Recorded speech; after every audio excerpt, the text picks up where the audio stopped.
attempted suicide for the third time. And people may think that, all right, you're looking for attention, or, you know, this is your third time, yeah, I haven't died yet. I've wanted to die many times. I haven't, until recently, thought I had a future beyond this and my mental health problems.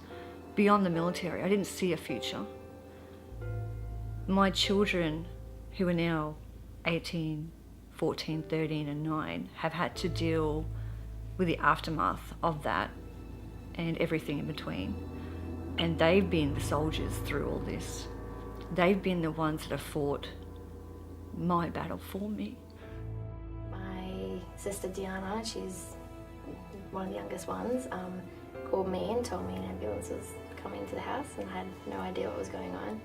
I asked her, why is an ambulance coming? They said that Mum's psychiatrist called to check on Mum because Mum's tried to call him a couple of times that night.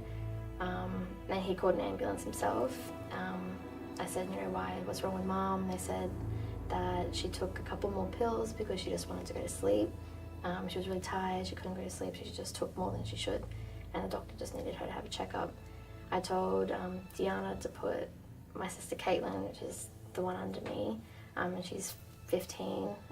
I put her on the phone and I told her, I said, Mum's tried to commit suicide, and she's like, no, she hasn't. She was just tired, she just had a long day, she just wanted to sleep.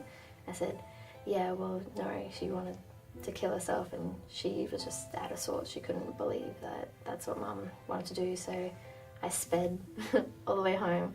I got there was 3 paramedics there, dragging Mum out of the room. Mum was tired, she was dopey, couldn't talk, couldn't even get sentences together. Just said she just wanted to go to sleep forever, didn't want to wake up. Then we have no family that we're close with, no one that would come help. I had to look after all three of them while working, travelling back and forth to Brisbane, getting them back and forth to school, groceries, cooking dinner. I wouldn't be able to cook dinner until like 7, 8 o'clock at night for them because that's when I get home. Yeah, I had all the responsibility, not just for them, but for Mum. I had to pay the rent, her electricity bill, phone bill, gave her gas, and her rego came up that week, so I had to do her rego out of my own money, help her with that,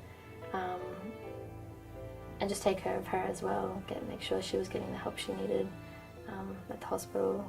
So it was all of it, all of them. What sort of happened from that point on when Mum was in hospital? It was quite a struggle with the doctors at the hospital and the psychiatrists and stuff. They didn't really take me seriously. I tried to sit like a doctor down. He wanted to let Mum go after a couple of days. She'll be fine. She'll just, she'll recuperate. She'll just get herself back together. And I said, no, this is now the 6th or 7th time my mum's tried to kill herself. I don't want her coming home to then go behind her back and do it and try to succeed, because at that point Mum just wanted to succeed. She was so angry that she didn't. And I just it was like they kind of laughed in my face. They were just like, no, she'll be fine. She's an adult. She'll get better. Mum's boyfriend at the time tried to help and, be an adult for me and help explain to them that she needs to stay in there. She eventually got moved to a bunch of different hospitals, to private hospitals, to like the mental health hospital. Half the time I wasn't told where she was going or when she was going. They didn't even know half the time when she was going. They'd tell us one day and then 2 days later she'd go. And they didn't really want to keep me informed in what was going on because Mum was the adult and I wasn't. And I was not a boyfriend or a husband, or I was just the daughter. So they didn't really care about me. My children who came to visit me, I refused to see them. I was ashamed, I was embarrassed. Plus I wasn't ready to face the questions that I knew I'd have to answer. So what were the type of questions that you thought that they would ask you? Why? Why did I do it? I couldn't explain that to them. Kim, I didn't know why. I just knew that it was just too much for me to do anymore. It was just too hard. It was too painful. I wasn't being a good enough mom. You know, what was I putting them through? Every day they'd wake up and they wouldn't know what would set me off. You know, my anger, I get upset about the smallest things. I was drinking, they'd hide the alcohol from me. And then I get mad at them for hiding that from me because I'm the parent. I'm the one who's supposed to be in control. And my children basically had to step up and become my partner, the adult. And that was hard to see. So we have had counselling with VVCS.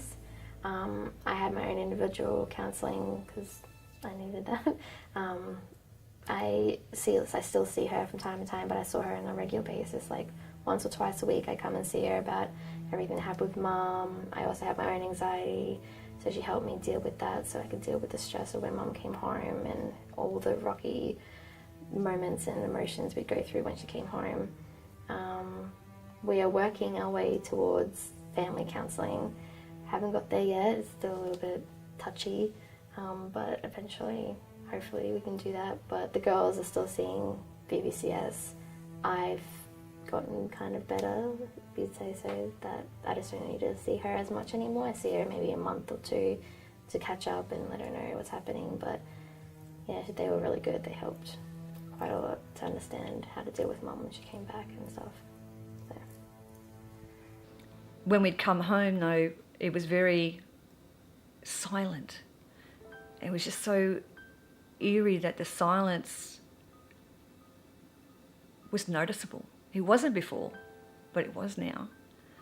When you're suicidal and you have that ideation and your PTSD drags you down that path, it's inescapable. Every day it's there. It's like how many times I got in the car and thought about putting it into a pole. Or what if I didn't do the job properly? What if I survived and my kids had more of a burden? How is it going to make sure that that was no longer the issue for them? You know what I mean? This was more about freeing them rather than making them suffer. And that's the only explanation I can give you, because even though it's about me releasing the pain and the torment that I was going through every day, of the emotion going up and down, whether I was angry or sad, I mean, it flips just so quickly. Wanting to drink myself into oblivion, I mean, no child should have to sit back and watch that. So for me, it was like, I'm ending the pain and my suffering, but I'm also freeing them. As I said, we haven't really sat down as a family and had that conversation. My girls have been going to VVCS, but they do it on an individual basis. We haven't tackled the family counselling, which I'm hoping at some point that will come into play. Mum tried to hide all her mental health issues. She tried to act like she was Superwoman. She didn't want us to know that she had weaknesses, and only this year she really sat us down and told us, this is what I have, this is what I suffer from. But it's really brought us together. Even sounds weird, but her trying to do that makes us understand and understand her more, and we're not as angry at her when we don't understand why she's angry at us. Now we understand, so it's a lot better.